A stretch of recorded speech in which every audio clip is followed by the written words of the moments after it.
she's a delightful writer. I must say that she has made me dear friends with her detective, Brunetti, and his family. I read the books as much for his family as I do for the mysteries, but they're all wonderful. And the people I work with, I think she has wonderful characters, and I have to like the characters to enjoy the book. I truly like her characters.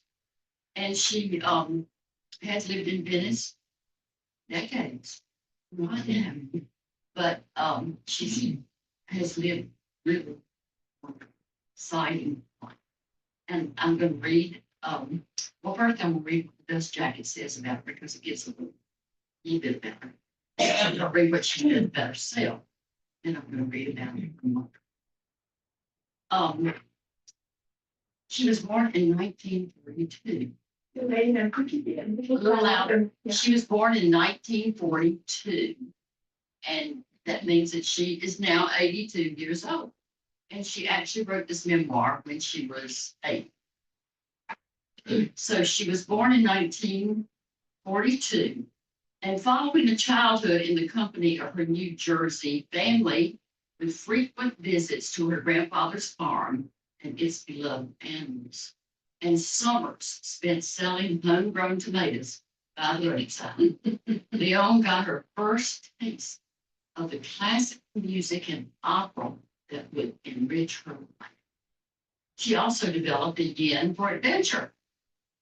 In 1976, she made the spontaneous decision to teach English in Iran before finding herself swept up in the early days, the 1979 revolution. After teaching stints in China and Saudi Arabia, she finally landed in Venice. Leon vividly animates her decade-long love affair with Italy, from her first magical dinner when she was serving as a chaperone to a friend, to the hunt for the perfect cappuccino, to the warfare tactics of the grandmothers doing their grocery shopping at the Rialto Market. Some things remain constant throughout the decades. Her admiration of opera, especially Handel's voice music, and her advocacy for the environment, embodied in her passion for bees. Even as mass tourism takes its toll on the patience of the residents of Venice, Leon's passion for Venice also remains unchanged. Its outrageous beauty and magic still captivate her. Now, can you hear? So you, I need to be a little louder. yeah, or you use the microphone. I'll try. Can I scream at you? Or should I? I'm trying to use the microphone. Well, because I just think it's sorry, I have to turn pages. Well, it's red now. How do I turn it on?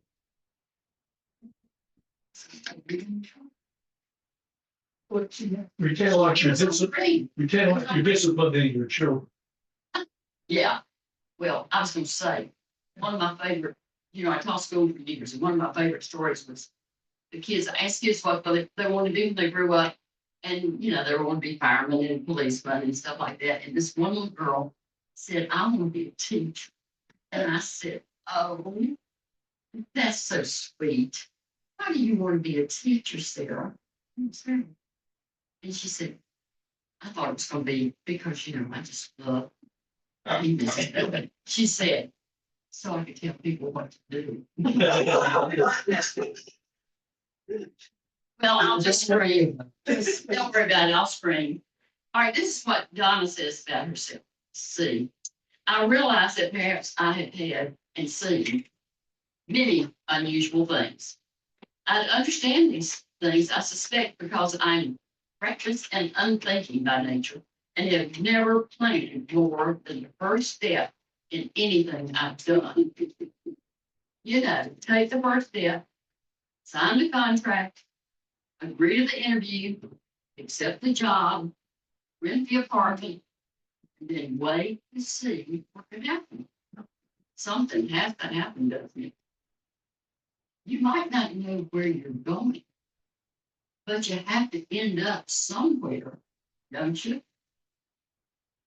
2022 was my 80th year.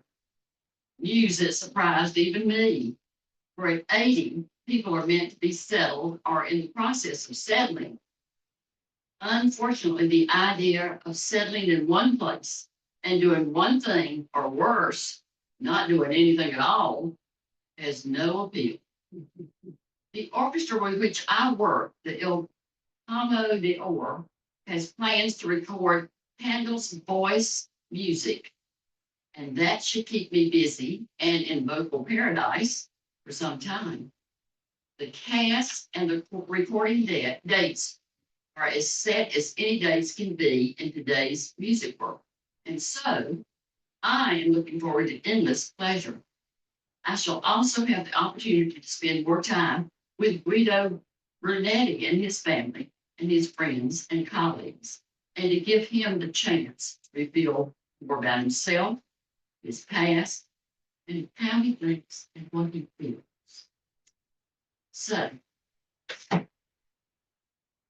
it's very, after reading this little book, because each one of these little vignettes tell about some place that she worked or someplace she lived or something about her family or something.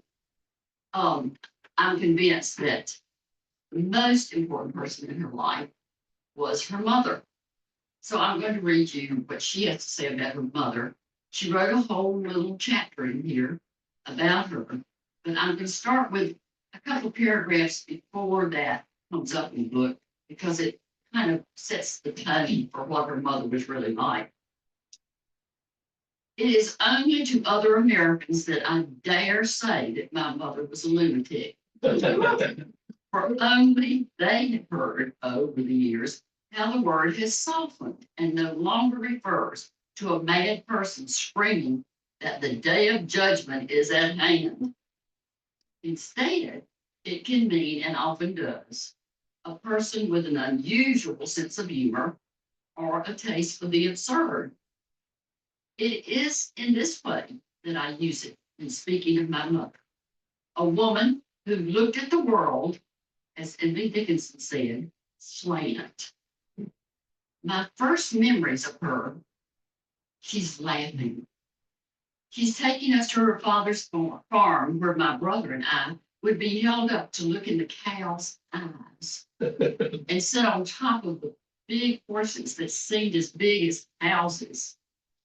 She's the one who led us up the ladder in the barn and taught us how to launch ourselves from the upper level onto the hay-filled wagons. Every few months, she would arrive at the school an hour before time to go home and tell the principal that we had to go and visit an aunt in the hospital, or the dentist, or the doctor. And she'd take us to the farm instead and let us watch Sal, the blacksmith, shoe the horses or fix a piece of farm machinery by welding two pieces of metal together. I fear she thus instilled in us the elastic vision we both have for the truth. Another quality she passed on to us was her restless energy, for she was a woman who loved to do things, to make things. She taught herself how to replace the caning on chairs, to refinish furniture, and to hang wallpaper, to replace a pane of glass, and countless other things I wish I'd learned to do. She was a dreadful cook, except for sweets and cakes. But we were kids, and we didn't notice. My father, he too a man of good spirits, forbore and ate a lot of peanuts. And the chapter she gives to her mother is called Moo, M-O-O. She was a woman who loved a cigarette and a drink. Now, I realize this is hardly the way to begin an article that will probably end up being a hymn to my mommy, but it is what comes to mind when those of us who loved her talked about her or think about her. She smoked from the time she was 16, a pack a day. And she smoked until a few years before her death, when, from one day to the next, she stopped. Almost as if she suddenly forgot that cigarettes existed.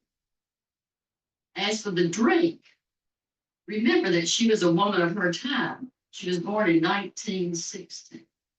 And so she had no truck with wine drinking or Prosecco or Bellinis. The woman liked a drink, a gin and tonic, a martini, the recipe for which was to put some gin and a shaker of ice with a bit of lemon peel and shake the hell out of it, and then whisper, vermouth, pour it into a glass or into a napkin. She had one before dinner, and she did this until about the time that she gave up cigarettes. She was a farm girl. My mother was the middle of 9 children, born to Joseph A. Knoll of Dairy Farm, who was born in Nuremberg, Germany, and immigrated to New Jersey when he was 18. And the daughter of Jenny Mullins, born soon after her own parents immigrated from Ireland. They gave my mother the name Mildred, which she never liked. By the time I came along, one of my many cousins had renamed her Aunt Moo. And so Moo she became, and remained to everyone except me and my brother, who called her Mom. She grew up on the farm doing all those things that people 30 miles away in New York City no longer knew about. Milking cows, watching chickens run around after their heads were cut off, making a trip to New York with her grandfather every month, 2 days after payday, to collect the Irish farm hands. The process of memory is odd, isn't it? Do we remember things because we were there and saw them, or because we've been told them so often that they've become forced to become real? I remember a dog we had, Grumpy, a Springer Spaniel, stubborn as a mule and stupid with it, who refused to be left alone in the house. Family legend has it that he once broke through the bottom window of the glass door to the veranda, then later chewed through the leg of the chair wedged in front of the window to break through it again. I had a photo of my mother holding Grumpy, but it's lost in one of my many moves. If one of my mother's hands was usually busy with a cigarette, the other often held the telephone. She became, as years passed, her siblings married and moved off here and there, the central information office of the family. So she'd be the first to know about Vern's husband, who lost his job, or Howard was in the hospital. Only later did I learn that she also was the keeper of the family secrets. She was the one who would be told the bad things: the violent husband, the rent not paid, the drinking. Her sisters often came to visit, and endless confidences were exchanged at the kitchen table while my cousins and I were sitting out to play. I was never told what was discussed in those long, sometimes tearful conversations, and it was only by osmosis, I guess, that she taught me that what was told in confidence could never be repeated. Not should never, but could never. Then there were the gardens, which she created anywhere we lived. My father was enlisted to do the original heavy digging, but then it was all hers. Flowers. She wanted to see an ocean of flowers from every window at every house we ever lived in. And she managed it. I can still see her kneeling in the dirt, filthy to her elbows, yanking at weeds or digging holes to slip in a tiny flower plant, relentless. The design of the garden clear in her imagination. The house held vases of flowers from spring until fall, either hers or flowers given to her by one of her flower pals. Perhaps because she was born during one war and lived through another, she loved a bargain. Even better, she loved to get something for free, especially plants. She once learned that the farm of a friend of her father's had been sold and was going to be asphalted over and turned into a shopping center. I can still remember our midnight mission a week before the project began to go and dig up the white violets that grew on the farm's manure pile. I'd signed on for the violets, but when she had stashed the violets in the backseat of the car, she opened the trunk and pulled out a stack of baskets, telling me we were going to take the manure pile as well. When I attempted for protest, her indignant, but this is horse manure. Silenced me instantly. Know much about genes or their structure, but I do know that children often resemble their parents' spirit. Depression runs in families, doesn't it? So why would be surprised if happiness ran in a family? My mother was a happy person, and my brother and I tend toward cheerfulness, always have. My father was generally well disposed toward the world, but she managed to find an endless number of things that made her happy. She was a reader.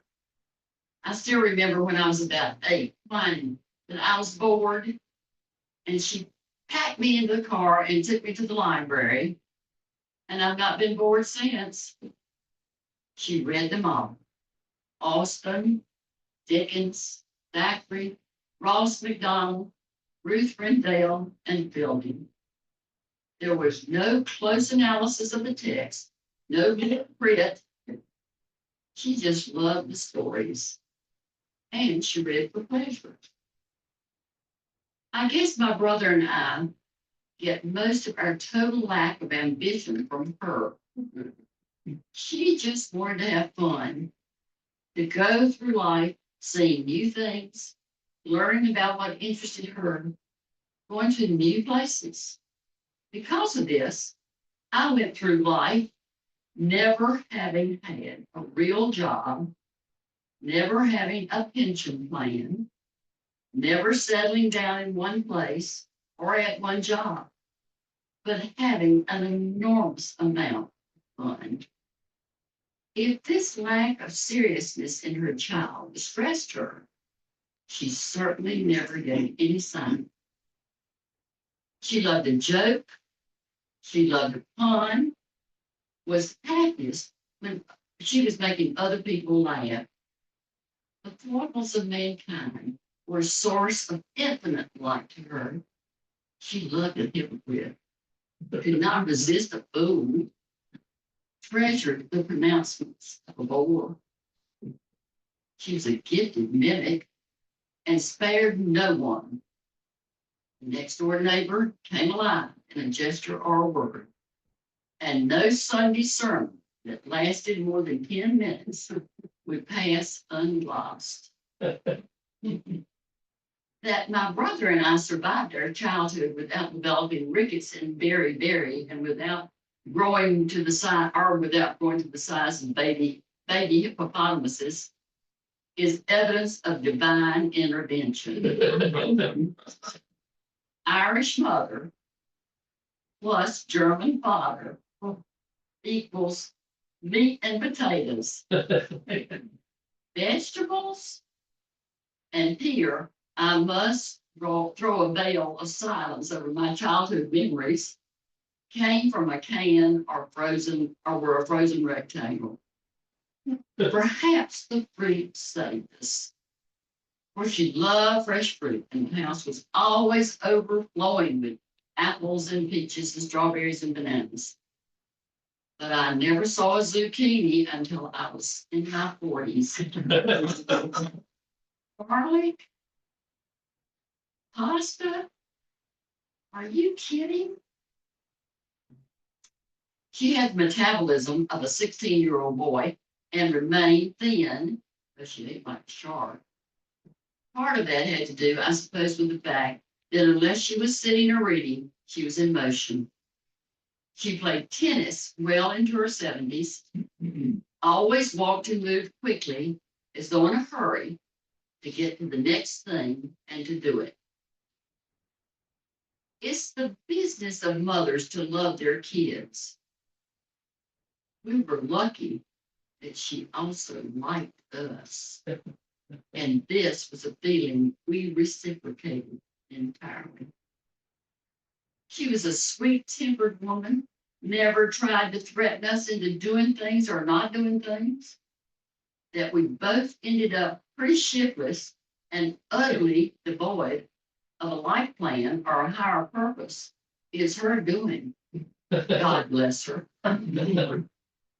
Stubborn as a mule, as as stubborn as grumpy, she could seldom be shifted from an opinion after she had formed it. Her responses to people were immediate and visceral, and she seldom pulled back from the initial approval or dislike. Luckily, she was seldom wrong. If asked about these opinions, she never provided an explanation. She just shrugged, and that was the way things were going to remain. She could be and was kidded about her obstinacy, but she could never be made to give it up. She died of emphysema, so cigarettes got her. But she held out until her 80s. The week before she died, we talked as we did, had been doing for ages before we talked about this or that. At one point she said, "I'm tired of this." And she smiled. A week later, when the phone rang at 3 o'clock in the morning, always rings at 3 o'clock in the morning, doesn't it? I knew it would be my brother. And I was right. Well, she had a good run, and she had a lot of fun, and she left behind a lot of people who love her still and remember her always with endless affection and amusement. That's not a bad thing.